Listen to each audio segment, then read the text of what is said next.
पहिले या लोकांसाठी एक जोरदार टाळ्या झाला पाहिजे. कारण का आज मी जर का एस आहे किंवा आज या बिझनेसमध्ये जर का या रँकला जर का या पोझिशनवरती आहे तर त्याच्या मागे फक्त जे कारण आहे ते सर आणि सरांचंच आहे ना. मला एकच समजलं आगाजमध्ये की जे जेवढे पण ॲच्युअर्स होते NTC लीडर लोकांचं सेलिब्रेशन होतं ते मला खूप आवडतं. कारण का जी ट्रॉफी भेटते त्याच्यामध्ये खूप मोठी आहे आणि जो हार घातला जातो ना तो खूप म्हणजे असं वाटतं की त्याच्यामध्ये आपली पूर्ण फॅमिली पण बसेल. तर माझं तेच टार्गेट आहे की मी NTC बनेल आणि माझ्या पूर्ण फॅमिलीला असं घेऊन येईल आणि जेणेकरून तो पूर्ण हार जो आहे तो पूर्ण माझ्या फॅमिलीला जाईल आणि तो हार माझ्या स्पेशली माझ्या आईवडिलांसाठी मला द्यायचा आहे. कारण का त्याच्यामध्ये मी एक बघितलं की एक जसं ते थायलंड ॲक्च्युअल जसं झालं होतं ते त्याची जी आई होती ती डान्स करत होती है ना. तर ते खूप ॲक्च्युली खूप चांगलं वाटलं ते बघून किंवा असं हे म्हणजे असं समजतं की त्याच्यावरून की आपल्या सक्सेसमध्ये आपली फॅमिली किती खुश असते की आपले आईवडील किती खुश असतात.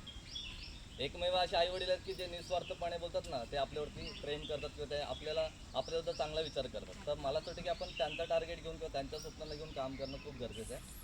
आणि लास्टला मी एवढंच बोलेल कारण का सरांना पण थोडंसं आपल्याला फीडबॅक मी ॲक्च्युली शिकायला आलो ह्याच्यासाठीच की मला पुढचं आता प्लॅनिंग करायचं आहे. जसं सर पण बोले की मला नेक्स्ट याच्यामध्ये आगाजमध्ये STC बनायचं आहे.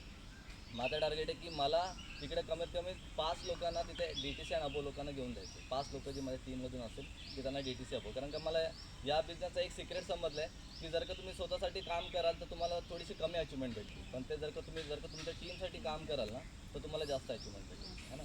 So thank you so much. जय हिंद जय महाराष्ट्र.